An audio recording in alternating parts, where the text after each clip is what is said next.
नमस्कार मित्रांनो, माझी लाडकी बहीण योजनेचं जे काही वेबसाईट आहे ते पुन्हा एकदा व्यवस्थित सुरू झालेली आहे. तर आता तुम्ही नवीन पद्धतीने तुमचा जे काही फॉर्म आहे फक्त 5 मिनिटांमध्ये भरू शकता. तर विदाऊट OTPची गरज लागणार नाही आता. तर OTP न घेता फॉर्म कशा पद्धतीने पुन्हा भरायचा आहे फ्रेश, याबद्दलची माहिती आपण आज या व्हिडिओच्या माध्यमातून जाणून घेणार आहोत. त्यासाठी व्हिडिओमध्ये शेवटपर्यंत राहा. चॅनलवरती जर नवीन असाल तर चॅनलला सबस्क्राईब करा. ही माहिती महत्त्वपूर्ण वाटल्यास आपल्या मित्रांना शेअर करा आणि व्हिडिओला लाईक करा.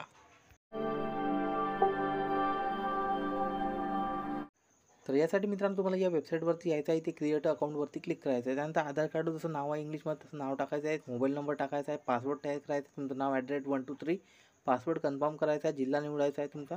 त्यानंतर तालुका सिलेक्ट करून घ्यायचा आहे. त्यानंतर गावाचं किंवा शहराचं नाव सिलेक्ट करायचं आहे. त्यानंतर तुम्ही कोणत्या ठिकाणी राहता, नगरपालिका, महानगरपालिका, नगर परिषद, नगरपंचायत किंवा ग्रामपंचायत, ते तुम्हाला सिलेक्ट करून घ्यायचं आहे. ग्रामपंचायत असेल तर नॉट ॲप्लिकेबल सिलेक्ट करायचं आहे. जर नगरपालिका, महानगरपालिका असेल तर संबंधित नगरपालिका तुम्हाला सिलेक्ट करून घ्यायची. त्यानंतर ऑथोराइज पर्सनमध्ये तुम्ही सामान्य महिला आहात की आशा वर्कर आहात की सेतू चालक आहे, आपले सरकार सेवा केंद्र, ते तुम्हाला सिलेक्ट करून डिक्लेरेशन ॲक्सेप्ट करून कॅप्चा टाकून सबमिट करायचं आहे. OTP येईल, OTP टाकून तुम्हाला सबमिट करायचं आहे. त्यानंतर जे काही नवीन अकाउंट आहे तुमचं सक्सेसफुल तयार होणार आहे.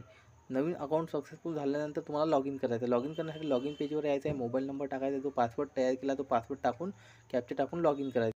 आता 2 नंबरच्या टॅबवरती यायचं आहे. 2 नंबरच्या टॅबवरती आल्यानंतर तुम्हाला तुमचा आधार कार्ड नंबर टाकायचा, महिलेचा कॅप्चा टाकायचा आणि व्हॅलिड आधारवरती क्लिक करायचं आहे. त्यानंतर तुमच्यासमोर रजिस्ट्रेशन फॉर्म ओपन होईल. यामध्ये महिलेचं आधार कार्डवर जसं नाव आहे तसं स्पेलिंग सहित टाकायचं व्यवस्थित. त्यानंतर विवाहित महिला असेल तर त्यांच्या पतीचं नाव टाकायचं आहे. जर अविवाहित असेल तर त्यांच्या वडिलाचं नाव टाकायचं आहे. त्यानंतर मॅडम नेम टाकायचं काम नाही. मॅरिटल स्टेटसमध्ये विवाहित आहे महिला की अविवाहित आहे ते टाकायचं आहे. त्यानंतर डेट ऑफ बर्थ टाकायची आहे आधार कार्डनुसार.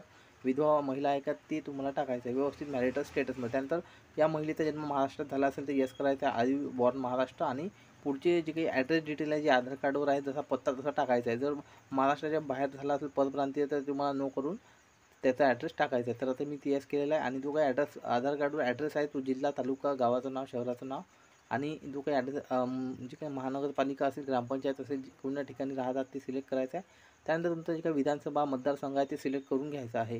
तर हे तुम्हाला माहिती नसेल कोणता आहे तुमचा मतदारसंघ तर तुम्हाला तुमच्या मतदान कार्डवरती मागच्या बाजूला मिळून जाईल तुमच्या घरातील कुणाच्याही. त्यानंतर मोबाईल नंबर टाकायचा आहे कोणताही ज्याच्यावरती तुमचा कन्फर्मेशनचा मेसेज येणार आहे. त्यानंतर तुम्हाला या केंद्र सरकार किंवा राज्य सरकारच्या अन्य योजनेचा तुम्ही लाभ घेत आहात का ते विचारताय. असेल घेत तर येस करा, नसेल घेत तर नो करा.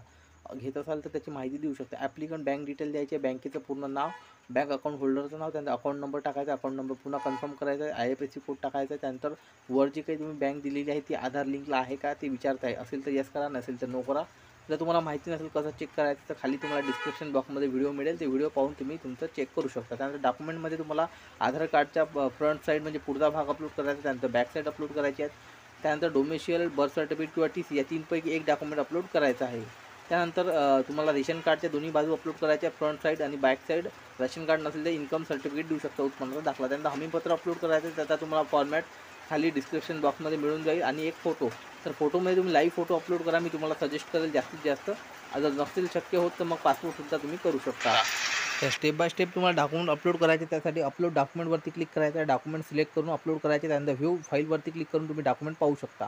तर अशा पद्धतीने सर्व डॉक्युमेंट अपलोड केल्यानंतर सबमिटवरती क्लिक करायचं, डिक्लेरेशन ॲक्सेप्ट करायचं, समोर डॉक्युमेंट एकदा चेक करून घ्यायचे आहेत.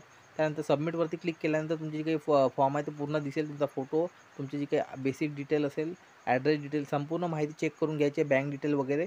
सर्व माहिती बरोबर असेल तर तुम्हाला फायनल सबमिट करायचं आहे. फायनल सबमिट केल्यानंतर यामध्ये कुठलेही चेंजेस तुम्हाला करता येणार नाही, ही गोष्ट लक्षात ठेवायची. त्यामुळे तुम्हाला 1 ते 2 वेळा फॉर्म पुन्हा एकदा क्रॉस चेक करायचा. कॅप्चा टाकल्यानंतर तुम्हाला खाली इथे सबमिटचं ऑप्शन आहे, इथे सबमिटवरती क्लिक करायचं. तुमचा फॉर्म सबमिट सक्सेसफुल झालेला. त्यानंतर ॲप्लिकेशन मेड अर्लियरवरती क्लिक करायचं. तुमचा फॉर्म या ठिकाणी तुम्हाला दिसून जाईल. या डोळ्यासारखं चिन्ह आहे, इथे या चिन्हावरती क्लिक केल्यानंतर तुम्ही जे फॉर्म भरलेला आहे ते तुम्ही संपूर्ण पाहू शकता. कोणते डॉक्युमेंट अपलोड केले ते सुद्धा तुम्ही पाहू शकता. काही दिवसानंतर संबंधित अधिकारी तुमचा फॉर्म चेक करतील आणि त्यानंतर तुम्हाला लाभ दिला जाईल. संपूर्ण व्हिडिओ पाहिल्याबद्दल धन्यवाद. जय हिंद, जय महाराष्ट्र. भेटूया नवीन व्हिडिओमध्ये.